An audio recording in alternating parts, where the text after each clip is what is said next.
મંત્રી નીમુબેન બાંભણિયા દિલ્હીથી સીધા મહુવા હોસ્પિટલ પહોંચ્યા. કેન્દ્રીય મંત્રીએ મીડિયા સમક્ષ શું આપી પ્રતિક્રિયા, જુઓ વિડીયો અહેવાલ અપડેટ. સોમનાથના ધારાસભ્ય નિકુંબર ચુડાસમા, પૂર્વ ધારાસભ્ય પંચાભાઈ તળાજા, મહુવા તાલુકાના ધારાસભ્યો અગ્રણીઓ સહિત હોસ્પિટલ પહોંચ્યા. કોંગ્રેસ ભાજપના અગ્રણીઓ મહુવા પહોંચ્યા. અહેવાલ રોહિતા જતાપરા, વિજય બારૈયા. ઘટનાની માહિતી મળતા આજે નવનીતભાઈના ખબર અંતર પૂછવા આજે હું આવી છું. મારી સાથે તળાજાના ધારાસભ્ય ગૌતમભાઈ, મહુવાના ધારાસભ્ય શિવાભાઈ અને અમારા પૂર્વ મંત્રી આરસીભાઈ મકવાણા અને અમારા સમાજના અનેક આગેવાનો સાથે આજે હું નવનીતભાઈના ખબર અંતર પૂછવા આવી છું.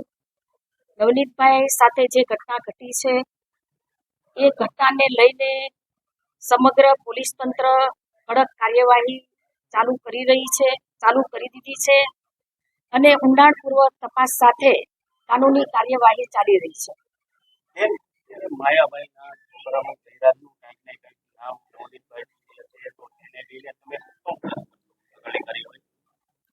આ ઘટનાની માહિતી મળતા હીરાભાઈ સોલંકી, અમારા સમાજના ધારાસભ્યો, અમારા સમાજના સાંસદ અને અમારા સમાજના આગેવાનો અનેક લોકો આ ઘટનાની જાણ થતા એમના ખબર અંતર પૂછ્યા છે. એમની સાથે છે સમગ્ર સમાજ એમની સાથે છે અને જે પણ આરોપીઓ હશે એ આરોપી પોલીસ તંત્ર કડકમાં કડક કાર્યવાહી, કાનૂની કાર્યવાહી કરી રહી છે.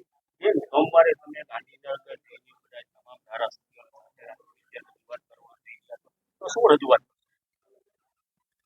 નવનીતભાઈ સાથે જે ઘટના ઘટી છે એને લઈને અમારા સમાજના આગેવાનો, અમારા ધારાસભ્યો, અમારા સાંસદ અને અમારા સમાજના સૌ લોકો આ જે પ્રકારે ઘટના ઘટી છે એ ઘટનાને લઈને હીરાભાઈ સોલંકી, પરસોત્તમભાઈ સોલંકી, અમારા ગૌતમભાઈ, શિવાભાઈ, આરસી મકવાણાભાઈ અને અમારા તમામ ધારાસભ્યો એ ગાંધીનગર જઈ અને એમને આ જે માહિતીની ઘટના ઘટી છે એની માહિતી આપશે અને પોલીસ દ્વારા કડકમાં કડક કાર્યવાહી કરવા માટે એ મુખ્યમંત્રીને અને એમને મળવાના છે.